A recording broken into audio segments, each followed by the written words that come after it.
Okay, this is the only rice video you'll ever need. It may be unorthodox, but this works every time. This is the only rice video you'll ever need, and it will work every time. When you're cooking rice, 1 builder's mug of rice, it's as big as my head, will feed 4 people. Just trust me on it. You may have different views. Give it a go. Let me know what you think.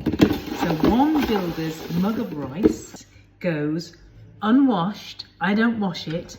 It goes in a pan like that.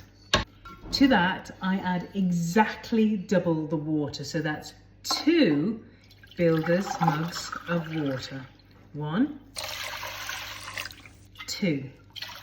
So it's cold water. Now, I haven't even put the heat on yet. I'm going to put the heat on. This is kind of no-brain rice making, which is how I like to teach. Honestly, I'm Indian, and it took me to the age of 30 to crack this simplest way of cooking rice.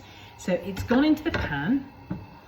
Cold water. I'm now applying the heat, and I want that to boil quite ferociously.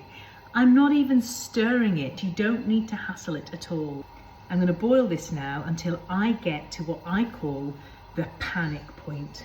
And the panic point is when it starts to pit and looks a bit dry, and that's the point at which you feel utterly inadequate and you don't know what to do. And then you're going to put a lid on.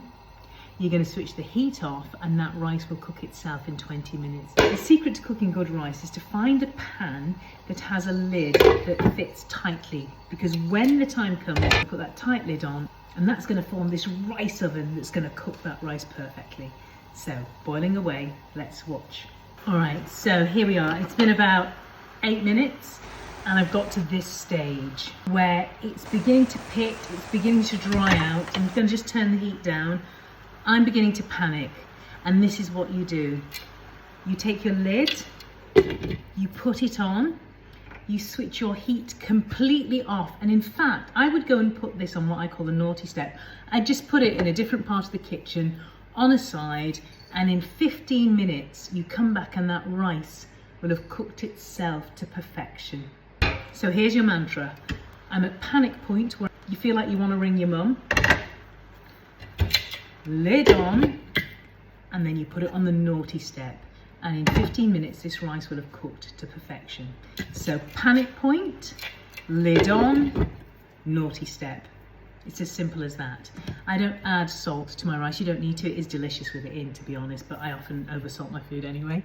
I don't wash it. If you want to wash your rice, if you feel very passionate about that, my mother would have been mortified that I don't wash my rice, but it comes in these hermetically sealed bags. I think in India, you know, you used to buy it off the side of the streets in baskets, so of course you're washing the weevils out of it, you know.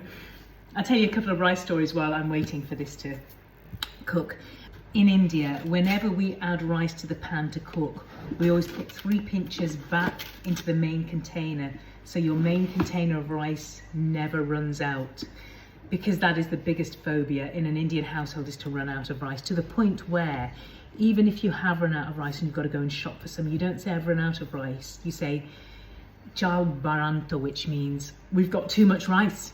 We've got too much. So they dare not even enunciate the words we've run out of rice, because rice is life, you know, in the East, it's everything. The other thing that they say, I remember this, you know, when we used to buy rice in India, and it would have little rice insects in it, it would have rice beetles, I think they call them.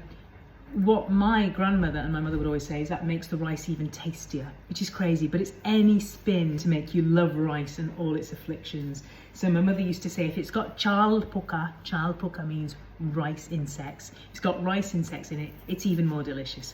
Nonsense. Okay, let's come back to this rice in 10 minutes. Right, so here we are, 15 minutes in, the heat's been off, the lid's been on. Now let's see how it's done. Lid off. And can you see how every grain is separate? You know it's done because, can you see, it stands to attention. The grains stand upright to attention. And I've done nothing. I didn't even stir it during the process. I very often cook rice in these kind of shallow saute pans because it's a bigger surface area, it cooks quicker. You don't need a deep pan for rice. I think this cooks quicker, and then I can just serve it on the table like that. The most important thing is to find a pan that has a lid that fits. But there we go, completely hands-free rice, perfect every time, in 15 minutes. I learnt this technique from a friend of mine who used to work for the World Health Organization out in Africa, where you've got limited fuel. And what they would do is they'd take that proportion of 1 cup of rice to 2 cups of water, bring it to the boil, and then they'd simply take it off the heat and put it in a polystyrene box. And in 20 minutes, after 1 boil, that rice will have cooked itself. That liberates you into understanding what a muscular grain rice is. It is the most resourceful grain that you can have in your kitchen. It does the leg work for you. You should never be sweating on your rice. So there you go. Let me know if the video works for you.